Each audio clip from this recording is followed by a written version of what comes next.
The 2014 SEW Eurodrive Miracle Mile was run on a Saturday night, taken out by Chris and me, but the locals dominated the program. Belinda and Luke McCarthy are training 4 of the 10 races, and Luke's joined me in the studio. Thanks for your time, Luke. Yep, no worries, Greg. A really good night for the stable. Firstly, we'll talk about the Miracle Mile for a reason. What did you make of his run? A little bit disappointed, Greg, to be honest. He probably didn't feel as sharp as what he normally does, and he just had the trip to Queensland and back, went in the Group 1, and then we went across to New Zealand and he ran a great race and come home, and we're really happy with him. He looked fantastic, but we just sort of felt maybe the travelling had taken its toll on him a little bit. When they went 25-2, you must have been giggling. This would really suit him. Oh, for sure, Greg, and I felt like I was following the right horse into the race, and as it panned out, he's gone on and won it. So, we definitely got a good enough trip, but he just didn't show that dash at the end like he normally would. So what happens with him now? We'll give him a little break, and we were initially thinking about going to Perth with him for the 2 big races, but considering we're disappointed with him on the weekend, we'll freshen him up and then set him for the Victorian Cup. Okay, well, let's talk about the 4 winners. Bling It On, a horse that you were thinking that might have been able to squeeze into the Miracle Mile a couple of weeks ago. He was back to his brilliant best and showed that devastating speed that we know he's got. Yeah, he's a great horse, Greg. He's Australian 2-year-old and 3-year-old of the year, and he's just such a professional, and we're probably still, and as much as we've had him around since he was young, we're still learning with him as well. He does cop a lot of work, and we might have been touch easy on him the week before, and when he come into the barn, he was quite worked up for him. But it'll be a good experience for him. At least he's had a go at it now before the Chariots. And now it's all towards the Chariots for the rest of the season. Yep. Yeah.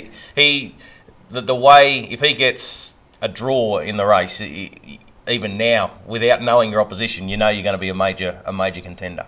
Yeah, for sure. He's got the all-round game. He's so professional, and even that first run back as a 4-year-old, this time he was 3 wide of the breeze, going 51, and he can do it tough too. So, as long as we got him right on the night, he'll be right there. Your decision to drop to behind the leader, was that always the only plan you had? It was just nice for him to get a quiet trip for once. He's had hard runs his whole life. He's always been a dominant favourite, so you got to really put him in the race. And even though he was one of the favourites the other night, but just the fact that Mr. Brightside's been going so good, and he seemed to be keen to hold the lead when the barrier left. So I figured he wasn't handing up to anyone. On paper, it looked there was only 3 horses in the race, and generally when there's the 3 like that, they do clear out, turning for home. So you're probably always going to get a run. What about our Hijinks? He's a horse that's come across from New Zealand, and he's arrived, and he's really starting to win some races. Really big fan of this horse, Greg. We brought him here and worked him before he went to Queensland. His work was sensational, and took him up there, and his runs up there were really good. And typical sort of Kiwi, you generally get them few runs out of him, then they seem to just taper off a little bit. And plus, he had the travel, and after Queensland, he did lighten off considerably, so we sort of couldn't get the work right into him.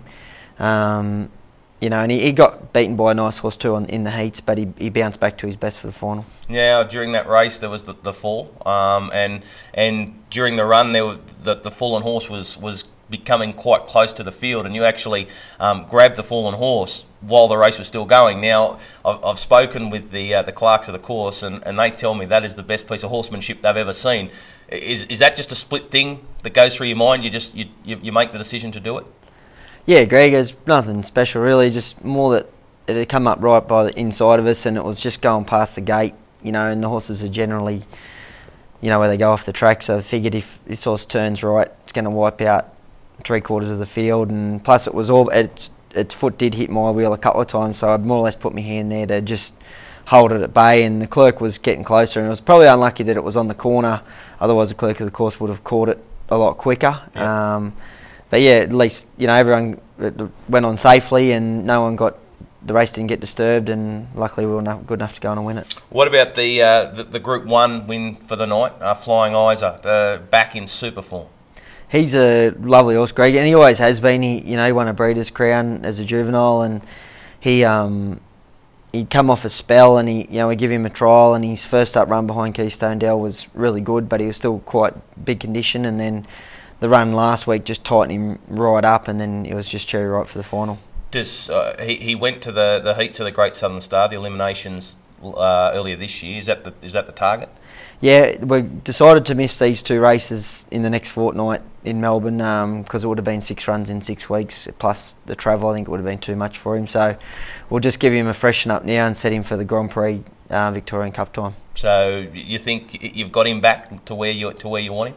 I think so. I think, you know, he's probably got to take another step to be competitive with Keystone Dell because he's in great form. But, you know, probably the rest of the Australian trotters, I'm sure he'd definitely go with. All right, and the performance of Courage to Rule. Good to see him back in winning form.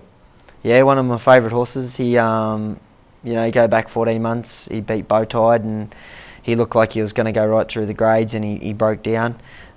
We gave him a long spell and, you know, it's just taken a few runs sort of to get him right back up, and he was the same again. Last week he was quite unlucky, running run 30.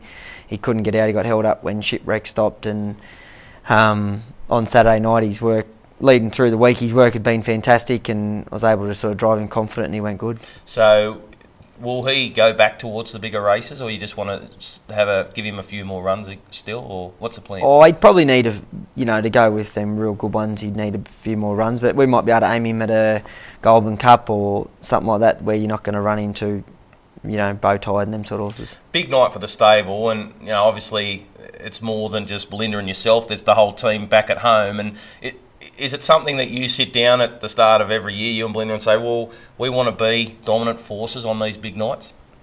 Not really, Greg. You just, you know, to be honest, we haven't been racing as many horses this year. We sort of sent a lot to Queensland and Melbourne just because they were probably better placed, and we've got a lot of juveniles to come through and try and aim for them stakes races. But, you know, on like a night like Saturday night, we just got lucky that the right horses were sort of on the right grades and they were just spot on at the right time. Yeah, it's a fantastic Saturday night. Well done, and all the best of luck as we get towards Christmas. Yep, thanks, Greg. There he is, Luke McCarthy. He drove 4 winners on Saturday night, had an absolute field day, and it was great to catch up with him today here on Trots TV.